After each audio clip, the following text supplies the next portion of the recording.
Alright, I'm coming at you again here. The dark man is in the world today. I started back with the series again today. I'm not going to be able to do any more videos for probably a week.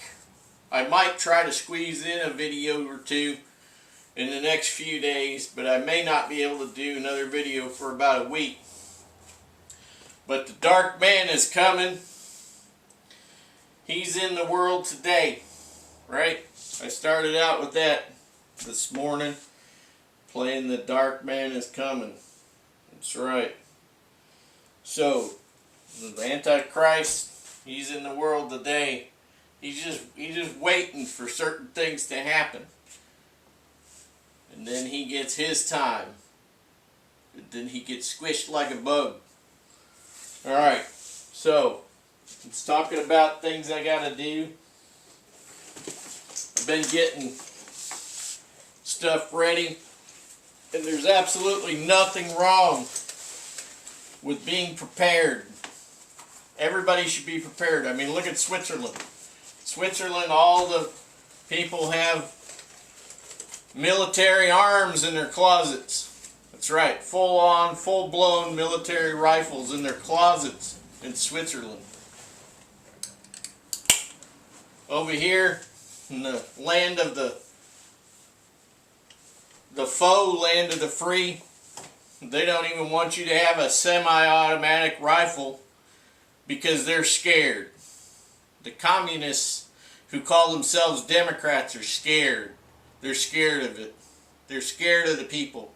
And rightly so. Rightly so, because the people are in charge. The people are in charge.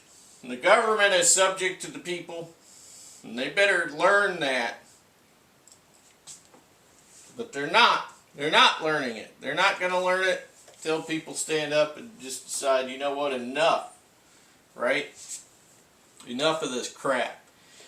But they're going to send the military against you. They'll either send the U.S. military or a combination of foreign military and U.S. military both. You say, well, the U.S. military wouldn't come against the people. Well, the thing is there are people that are in the U.S. military who will not come against the people.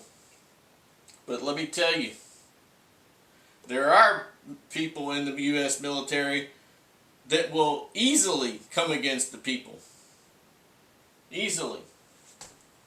Don't you think that I'm wrong? Because I'm not. Some jokers are out there just because they want to be on the winning team, and some of these people like to be on power trips, you know.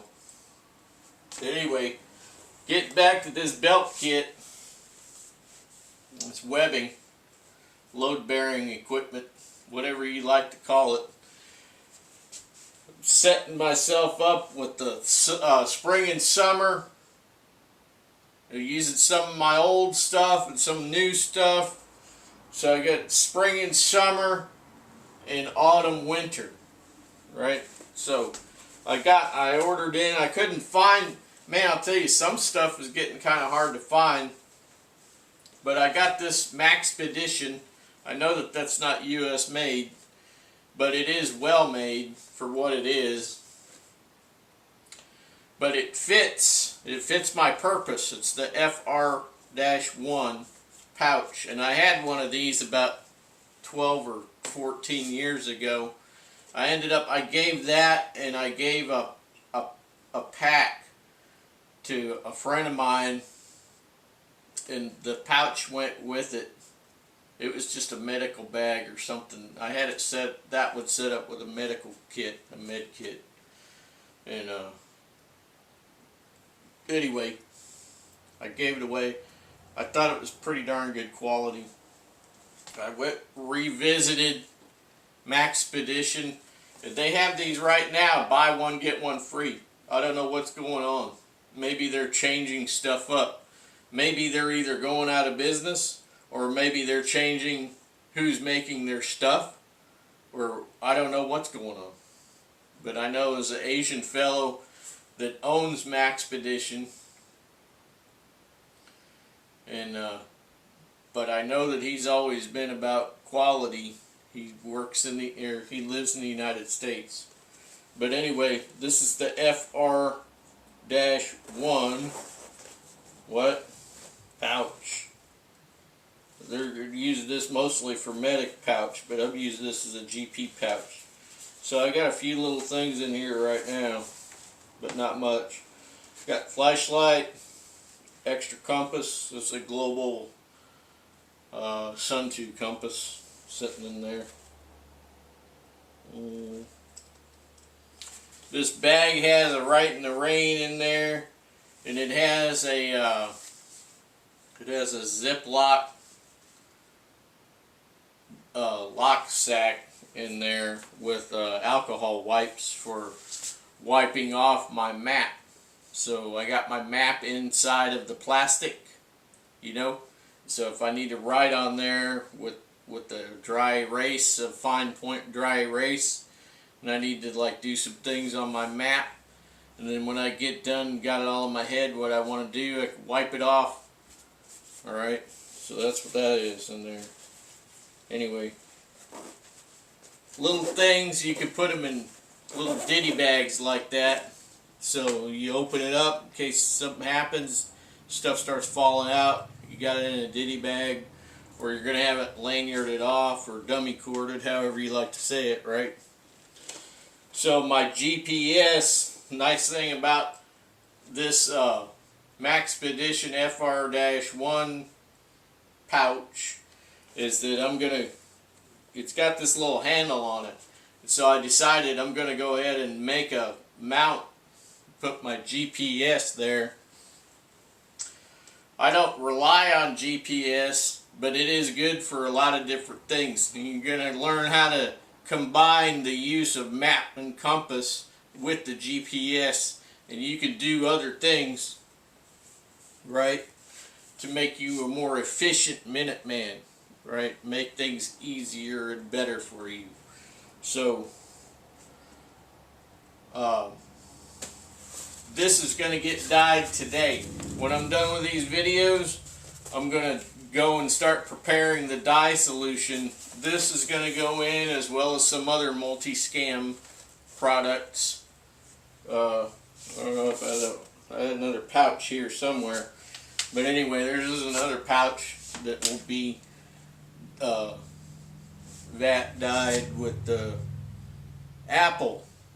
Right, dyed multi-scam with apple. It'll come out jungle green. So that's going to be your spring and summer kit, right? So I still got to do some sewing. I gotta sew up some stiffeners. I gotta sew a darker webbing on this extension here to stiffen up this extension for my knife. And I did put my leg strap on there. I had not put that on there. I tied back the ears on the old grenade things here on these power bar pouches. We'll show that in the tips and tricks video coming up. When all this is all said and done, these Minuteman videos, I'm going to have some tips and tricks videos showing you how to tie certain things up in certain ways in your kit, as well as using black electrical tape, which everybody should have a couple of rolls of black electrical tape on them at all times in their kit. Anyway, mostly we're going to be talking about, with that sort of thing, we're going to talk about just kit retention, so you don't lose it, and also quietening, making things quiet. Right? Because you got to be quiet. Because if you're not quiet, you're going to die. Right? If you're a Minuteman, you're going to get out there and do things, you got to be quiet. We're going to talk about that.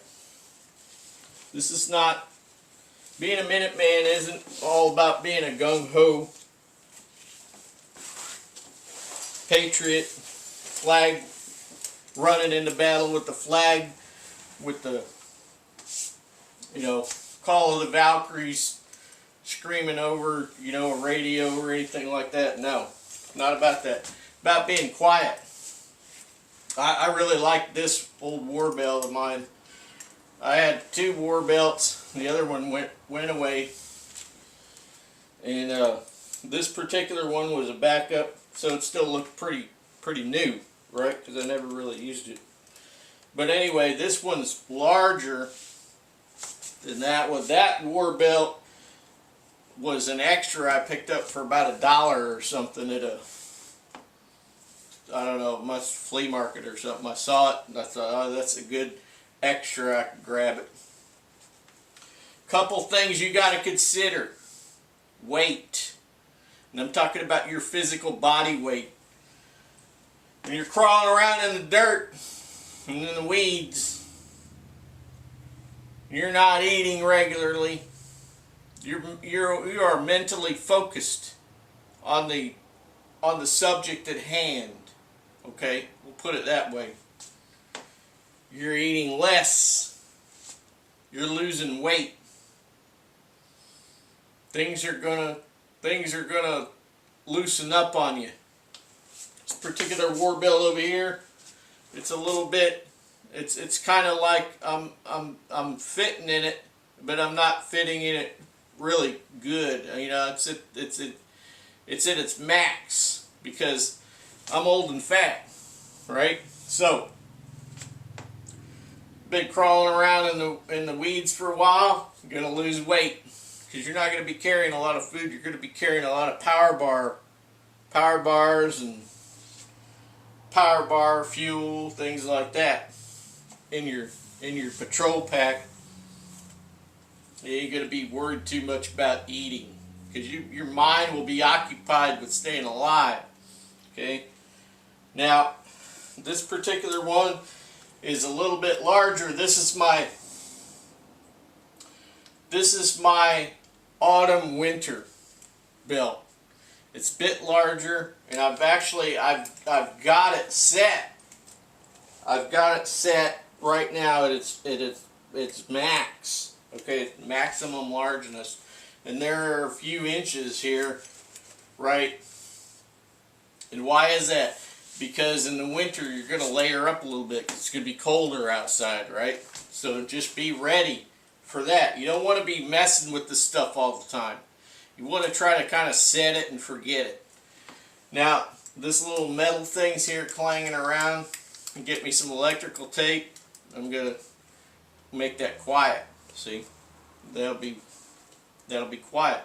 Won't have to worry about that. These pockets here